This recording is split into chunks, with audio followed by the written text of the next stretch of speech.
بسم اللہ الرحمن الرحیم۔ السلام علیکم میرے پاکستانیوں۔ خودکشی کیوں حرام ہے؟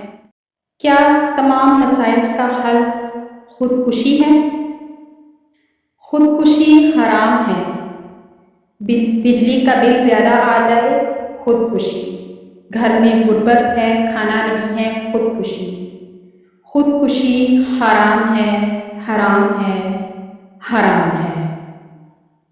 خودکشی کی سزا آپ صلی اللہ علیہ وآلہ وسلم نے یہ بتائی ہے کہ وہ جہنم میں ہمیشہ ہمیشہ رہے گا اور اسی عذاب میں مبتلا رہے گا۔ جس عمل کے ذریعے اس نے خودکشی کی ہے، خودکشی کرنے والا دوزخ میں اپنے آپ کو مسلسل مارتا رہے گا اور تکلیف سے بار بار مرتا رہے گا۔ اگر بجلی کا بل دینے کے پیسے آپ کے پاس نہیں ہیں تو بجلی کٹ جانے دیں۔ صرف بجلی نہ ہونے پر پاکستانی قوم اپنے آپ کو مار سکتی ہے، تو پھر یوں سمجھ لیں کہ دشمنوں کے لیے اس قوم کو ختم کرنا نہایت ہی آسان ہے۔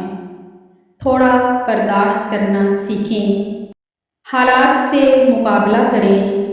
بجلی کٹ رہی ہے تو کوئی ہمیں خنجر تو نہیں گھونپ رہا، بجلی کٹ جانے دیں۔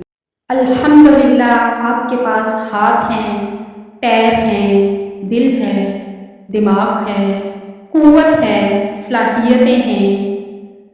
سوچیں کہ حالات کی بہتری کے لیے آپ کیا کر سکتے ہیں۔ بجلی تو ہمارے پیارے نبی صلی اللہ علیہ وآلہ وسلم کے دور میں صحابہ کرام، تابعین، تبع تابعین کے مبارک ادوار میں بھی نہیں تھی، اور ان ادوار میں مسلمانوں نے جتنی ترقی کی ہے بجلی آنے کے بعد نہیں کی۔ ہم تو ایسے پاک نبی کے امتی ہیں جنہوں نے کبھی 2 وقت کا کھانا بھی پیٹ بھر کر نہیں کھایا۔ خالی پیٹ کی وجہ سے پیٹ پر پتھر باندھ کر نبی کریم صلی اللہ علیہ وآلہ وسلم اور صحابہ کرام رضوان اللہ اجمعین نے جنگیں لڑی ہیں، مگر ہم تو اپنی غربت سے گھبرا گئے ہیں۔ بجلی کا زیادہ بل دیکھ کر زندگیاں ختم کر بیٹھتے ہیں، جبکہ ہمارے پاس تو عمل کرنے کے لیے بہترین مثالیں موجود ہیں۔ غربت ہے، بہت غربت ہے، سمجھ نہیں آتا کہ کیا کریں، تو یاد کیجئے حضرت ہاجرہ علیہ السلام اور حضرت اسماعیل علیہ السلام کو ویران بیابان میں صرف ایک تنہا عورت اور اس کے ساتھ اس کا شیر خوار بچہ، دور دور تک کوئی انسان نہیں، انسان تو کیا کوئی تیسرا جاندار تک نہیں، پھر بھی خودکشی کرنے کا تو سوچا تک نہیں۔ بھاگتی رہی، دوڑتی رہی، اللہ کو یاد کرتی رہی، کوشش کرتی رہی، کرتی رہی، کرتی رہی۔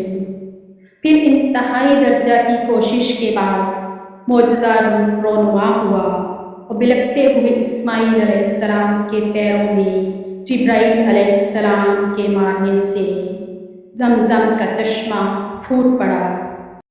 اللہ نے اس واقعہ کو ہمارے لیے قیامت تک نشانی بنا دیا ہے، اور اس واقعے کے اندر ہم پاکستانیوں کے لیے تو سوچنے کے بہت سے پہلو موجود ہیں، اور وہ یہ ہیں: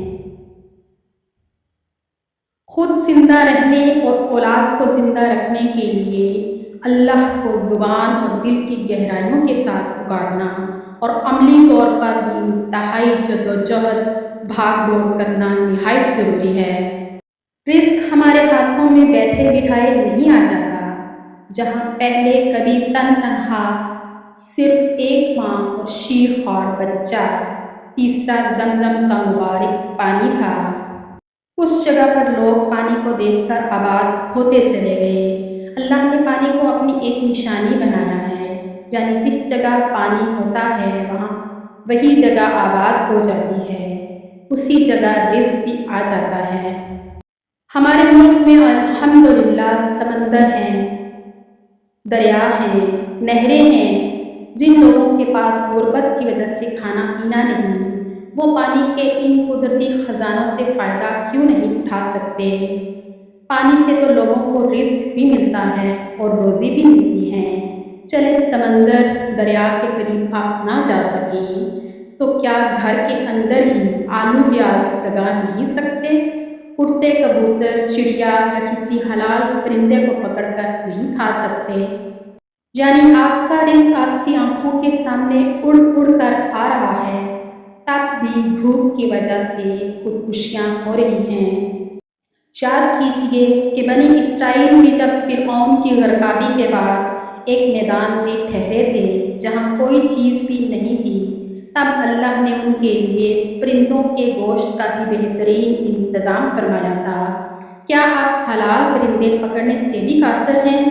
خود ہی یہ سوچ کر بتائیں کہ خودکشی کرنے والا بدترین عذاب کا مستحق ہوتا ہے یا نہیں۔ میرے پاکستانی بہنوں اور بھائیوں، تم لوگ اپنی بھرپور کوشش تو کرو، اللہ کو یاد تو کرو، اللہ کو راضی تو کرو۔ معجزہ دکھا دینا بھی اللہ کے لیے کوئی مشکل تو نہیں۔ رزق کے ہزاروں ذریعے بھی اللہ نے پیدا فرما دیے ہیں، تو پھر کیوں خودکشی اور کس لیے خودکشی؟ اللہ تعالیٰ سے دعا ہے کہ وہ ہمارے ملک پاکستان کو اپنی رحمت سے نوازے اور اسے صالح حکمران نصیب فرمائے، آمین یا رب العالمین۔ ویڈیو پسند آئے تو لائک کر دیں اور اسے اپنے دوستوں میں زیادہ سے زیادہ شیئر کریں اور ایک اچھا سا کامنٹ کر دیں، اور اگر چینل پر نئے ہیں تو سبسکرائب کر دیں۔ آپ سب کی سماعتوں کا بہت بہت شکریہ۔